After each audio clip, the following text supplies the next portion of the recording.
সরকার জুলাই মাসের মধ্যে বা 5ই আগস্টের মধ্যে জুলাই সনদের কথাটি বলেছে, যেটা ঐক্যমত্য সংস্কার ঐক্যমত্য কমিশনের মাধ্যমে আলোচনা চলছে। আমাদের সেই ঐক্যমত্য প্রক্রিয়া আমাদের অংশগ্রহণ চলবে এবং আমরা আশা করব যে সরকার তার প্রতিশ্রুতি অনুযায়ী 5ই আগস্টের মধ্যে এই জুলাই সনদ রচনা করবে সকল দলকে নিয়ে, ফ্যাসিবাদ বিরোধী, যা যেখানে রাষ্ট্রের যে মৌলিক সংস্কারের রূপরেখাটি সেটি উল্লেখ থাকবে।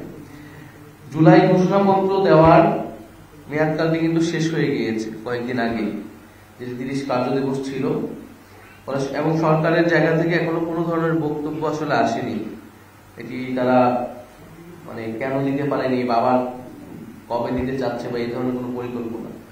ফলে আমি মনে করবো যে সরকার যেহেতু ব্যর্থ হয়েছে, আমরা কারো উপর নির্ভরশীল নই।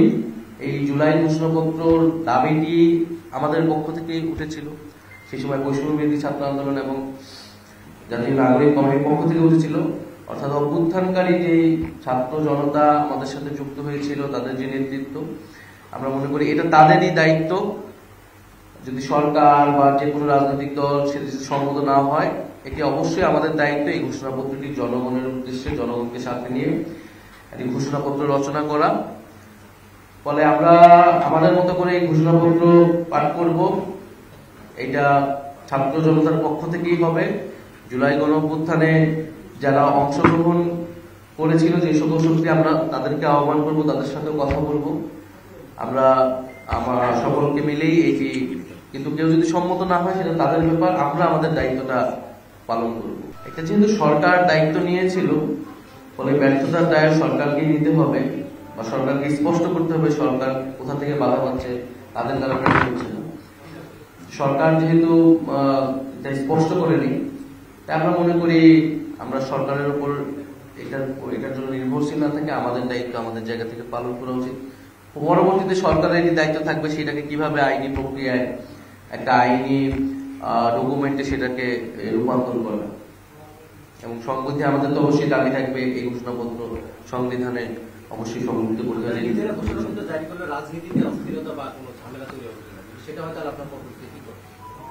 না, আমরা তো 31 ডিসেম্বর এই কর্মসূচিটি হাতে নিয়েছিলাম, যখন সকল পক্ষের সাথে সরকারি জায়গা থেকে এটি দেওয়ার কথা বলা হয়েছিল।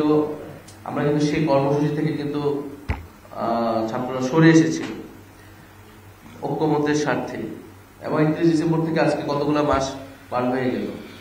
ফলে এটি অস্থিরতা কমাবে না, বরং এটি যে জুলাইয়ের যে আকাঙ্ক্ষা ছিল, বরং এটি আমাদের যে শহীদ পরিবার, আহত এবং যারা আন্দোলন করেছিল তাদের মধ্যে অস্থিরতা তৈরি করেছে। সেই অস্থিরতা কমাবে। একটা জুলাইকে একটা ঐতিহাসিক যে প্রেক্ষাপট, সেই প্রেক্ষাপটের সেই সম্মানটা, সেই লিপিবদ্ধটা আমরা সেই ইতিহাসকে লিপিবদ্ধ করতে পারবো। এটা 1 বছরের মধ্যেই আসলে করা উচিত। ফলে আমরা আমাদের দায়িত্ব সেই লক্ষ্যে পালন করবো, এবং এই ঘোষণাপত্র ইস্তিহার রচনার জন্যই আমাদের সারা দেশের যাত্রা। আমরা জনতার দুয়ারে জুলাইকে নিয়ে যাব, তাদের বক্তব্য, তাদের প্রত্যাশা অনুযায়ী সেই ইস্তিহার এবং সেই ঘোষণাপত্র রচিত হবে।